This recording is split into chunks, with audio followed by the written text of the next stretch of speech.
Drew, are you ready? Heck yeah, man. Let's talk about some Yookers. Let's yoke it up. Yookers? Yookers? I think it's Yucres. Yookers. But then again, we're calling it Yookers. Yeah, I'll bring this up later. So Drew, what the heck is Yookers? Yucres, Brian, is a new and exciting and different pen brand for us. Yes, it is. It lies a little outside of our normal scope. Because it's not a fountain pen, right? Technically. Or is it? If a fountain pen is defined by a pen that writes with an internal reservoir of ink, then yes. Yeah. But if it has to have a steel or gold nib, then no. Or titanium. Right. Or palladium. Right. It could be a lot of different things, Drew. But this doesn't have a nib. So technically it's not, I guess, your traditional fountain pen.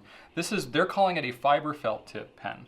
So it's a different type of pen, but it uses fountain pen ink. So it's a similar type of thing. This is why we are talking about it here when pretty much all we do is fountain pens. So you can use the same fountain pen ink that you normally have, but it writes more like a felt tip pen. Yeah, it feels like a felt tip pen. But it's kind of different. I think they call it a yook. That's what they call the little, the little tip. That's not a joke? I don't know. That may just be kind of an internal joke that we have. But either way, we call it yook. That's the magical stuff on the tip. So it's basically a wick feed. Right. So if you're familiar with there's some fountain pens that have a wick feed. Think of like the Pilot Varsity is one that has a wick feed. It still has a traditional nib. But this one, the wick is the yook. It's the fiber tip. It's a porous felt type, fibrous plastic design that, absorbs the ink, it penetrates it, and then it distributes it kind of like cloth. So why the heck would you want a pen that is designed like this? Well, I personally, and there's a lot of folks that carry a Retro 51 or some other personality-filled fountain pen alternative, something that can be fun to write with when you don't think a fountain pen is the best option, like receipts and things like that. This falls, in my opinion, within that category. The same reason you would, throw a Retro 51 rollerball in your pen case. Yeah. You could put one of these in here as well. And I think the fibrous tip in it, because it's got that kind of wick feed, it's a very consistent flow of ink. So it's not going to flow as wet as a fountain pen, which sometimes is good. Sometimes you want it to flow really wet, like if you're using a shimmering ink or you want high sheen. That's not really what this pen is for. This pen is going to be really good for if you're using it on really absorbent paper. Maybe you're carrying it around. It's kind of a work pen. They have kind of a professional look to them. They're a little more conventional in their design. I think these are going to be pretty much what you're looking for if you don't want the full kind of fountain pen experience. So when you have the cap off here, you can see kind of how this thing looks. It looks more like a traditional felt tip pen. But this yook material is a little harder than a felt tip. It doesn't spread. It's not as fibrous looking as a felt tip. So the end result looks a little bit more like either a gel rollerball or a fountain pen. Except you can use, a lot of different types of ink in it. And in my opinion, when you're talking about the felt tip, I was expecting it to feel more fibrous when I put it to paper because my past experience with felt tip pens was that I felt the felt. You felt it. Yeah, this is much more plasticky in my opinion, which makes it more smooth. What do you think? I think it's smoother than a felt tip pen, not quite as smooth as a fountain pen. Yeah. So I think it's kind of somewhere in between. So I inked all these up. I did them a writing sample for the nib nook, which I'm calling the yook nook. The yook nook. For these. And there's 4 different tip sizes. We'll call it that. So there's a 0.8, a 1.0, 1.2, and a 1.4 millimeter. Now the millimeter width on this is not the same as you would have in a fountain pen, because typically if you have, say, a 1.0, you're looking at a stub calligraphy nib, and it's going to be much wider. So I don't know exactly where they get the millimeter ratings on these, because it's not actually I wouldn't bother comparing it. Just treat it as its own little individual measurement system. We don't, as of the shooting of this video, don't have this up in the nib nook yet, because I just did the sample last night. But we're going to have that up there very soon, probably by the end of the week, and we'll be able to compare these to other pens. But pretty much you're looking at an equivalent of extra fine, medium, and broad. Right. Whereas typically here a broad nib fountain pen would be about 0.8 millimeters. So it's looking finer than a broad nib. It's yookin' fine. It's yookin' mighty fine, Drew. One thing I did test is I wanted to try out a shimmering ink. So I inked up Diamine Golden Sands. So there's no good reason this should work. Because the particulate that creates shimmer should get trapped in the wick system like a filter, right? Yes, and I put it in the 1.4 because that is the broadest, wettest version of it. And it can get a little bit of shimmer, but largely that wick feed is going to hold that particulate back. I don't see any shimmer. Yeah, you got to wait for it to dry, and you got to look at it at the right angle. So I wanted to do this really so I could stress test and just show that it doesn't really work. Now, one thing I would also say, we haven't, you just inked this up, so we haven't had a lot of time with it, but if you do put something shimmery in there, it might not even be worth it, because while it might work immediately, but over time those particles, they're not dissolvable particles. They're little pieces of mica. They're going to get trapped in the feed or in the wick. So yeah, and it's also probably not going to be the easiest thing to clean.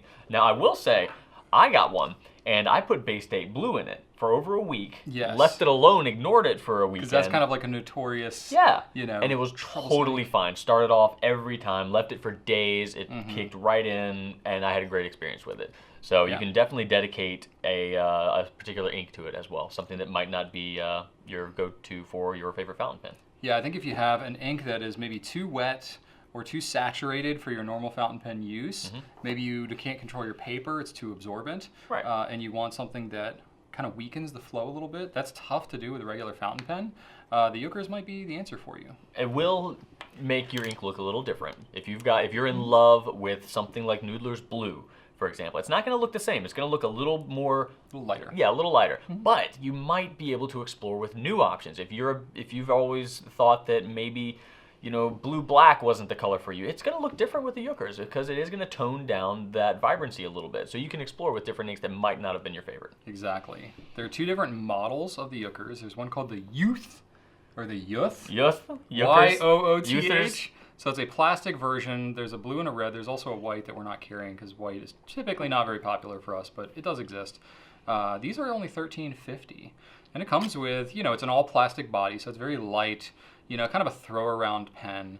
And it's got the same fibrous tip as you would have on the metal version. So the writing experience is going to be the same. The writing experience is going to be very, very similar. It feels a little different just because when you have a heavier pen, it feels a little more substantial. But if you want to try it out, this is a great way to start. Absolutely. Now that one doesn't come with a converter, so if you want to use, bottled ink, you'd have to get a converter to go with it. I kind of like this. So a few extra dollars there. That ain't it's bad. got a solid snap to it, yeah. Bam. Clip is pretty strong, so it's a decent carry-around pen.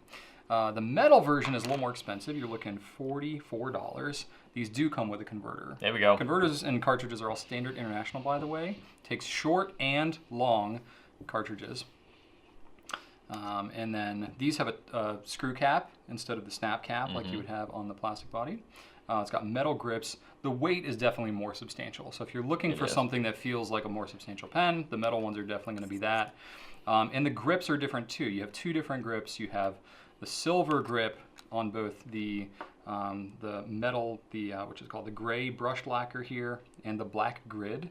And then the black grip is on the matte black lacquer. So you get a little bit different look on both of these. And those are replaceable?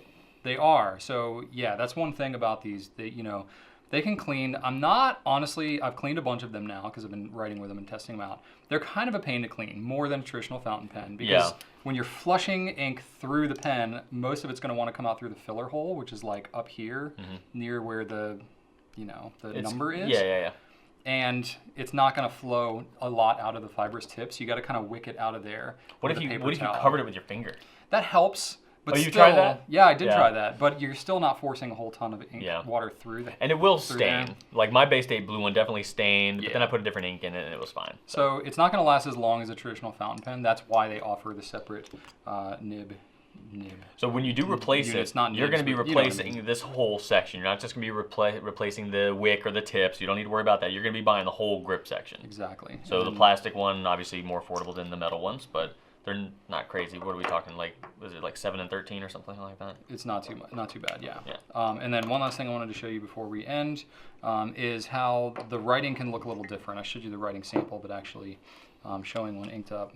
Where's my pen? There we go. So this is a 1.4. This will be the most dramatic, but you can see the tip is kind of rounded a little bit. So this one, if you hold it at a really low angle, maybe like you would with a traditional fountain pen, you're going to get a finer line than you would if you held it straight up. which you're going to get a thicker line. So it's a little interesting in that way. That's just because of the roundedness of the tip. And if you write with a little more pressure, you can get it a little darker.